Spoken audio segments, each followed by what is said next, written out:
King Pruitt.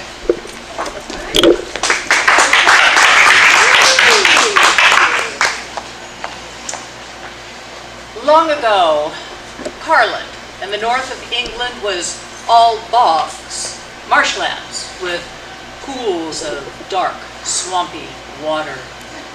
Now it was said that when the moon lit up the bogs, you could walk about safely at night. But when she did not shine, out came the creatures, boggles and crawling horrors that would lure people off the safe path and to their death. Now when the moon heard of this, she waited till the month's end, and then down she came, wrapped in a dark cloak with the hood pulled over her silvery hair. She walked to the edge of the bogs, and she looked about, and she saw water here and water there, black snags from dead trees all twisted and bent. It was dark, except for the gleam of the stars in the pools. On she went, light as the wind, stepping from tuft to tuft. But just as she came to a deep black pool, her foot slipped. She reached out for a snag to steady herself, but as soon as she touched it, it twisted around her wrist and held her tight. Moon struggled and fought, but she was caught. She stood there, trembling in the dark, wondering if help would come. And then she heard calling, something calling in the distance, calling, calling, and then pitiful sobs filled the marsh with their sound. She heard floundering steps squishing in the mud, slipping on the tufts, and then peering through the darkness, she saw a white face with eyes huge with fear. It was a man who had strayed into the bog. He lost his way, but he saw a flickering light, and he was struggling towards it. Now when the moon saw that the man was getting farther from the safe path and closer to the deep pool of water, she began fighting harder to free herself, twisting and turning. Her hood fell back from her shining hair, and the light from it lit up the darkness. All of those evil things crept back into the corners, and the man shouted happiness and quickly found the safe path and ran for home as fast as he could. Oh. But Moon was still caught and alone. She fought, she struggled until she was exhausted and fell to her knees. Over her bent head, the hood fell, and the darkness returned along with the evil things. They came swarming round her, hissing, swearing. This was their enemy who had driven them into the dark corners, and this was their chance for revenge. They whispered in her ears, "Kill her, smother her, bury her, kill her, smother her, bury her." And they reached out with their bony fingers, and they pushed her deep into the water. And then they took a great stone and they put it upon her, and it pushed her down, down into the mud. And slowly, slowly, the light of the moon died out. There lay the poor moon, dead and buried in the bog, until somebody could set her free, but who would even know where she was?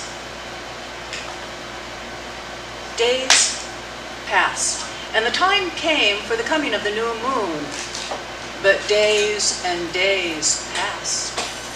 The darkness returned, the evil things with it, and still days passed, and no moon came. As the time passed, the townspeople went to a wise old woman and they asked her if she could tell them where the moon had gone.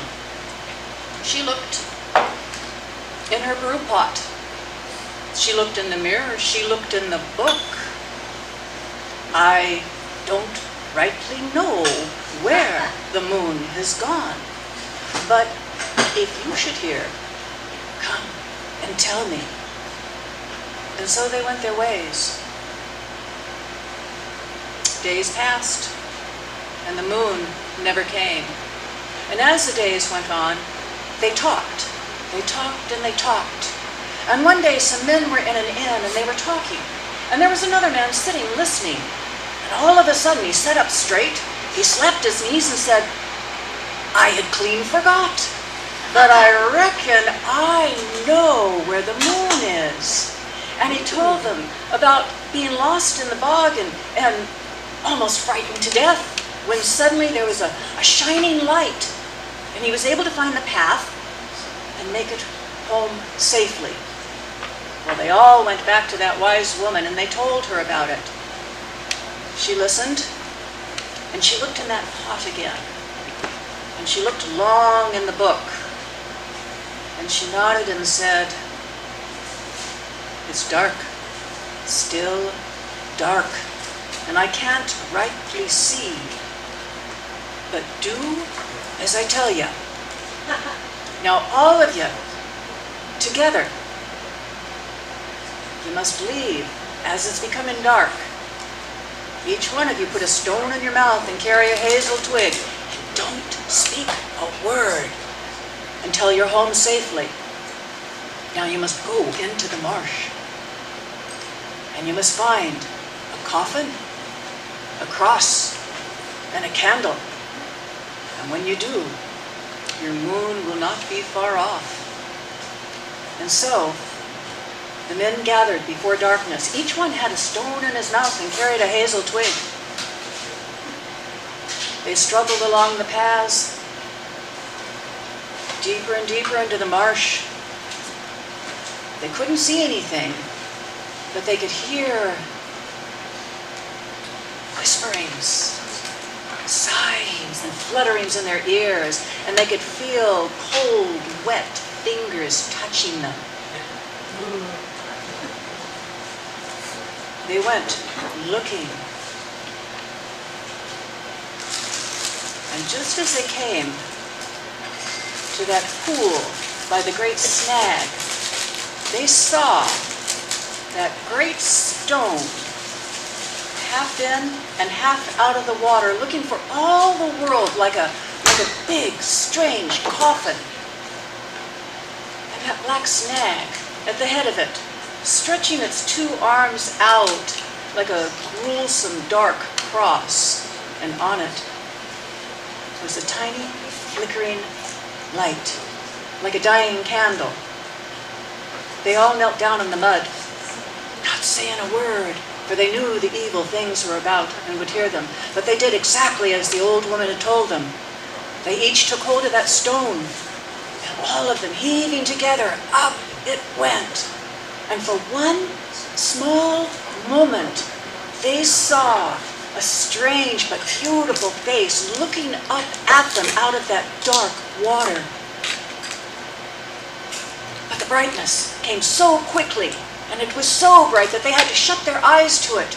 And when they opened them, there was a full moon up in the sky, bright and beautiful as ever. And once again, shining her silvery light down to guide her people safely home. The buried moon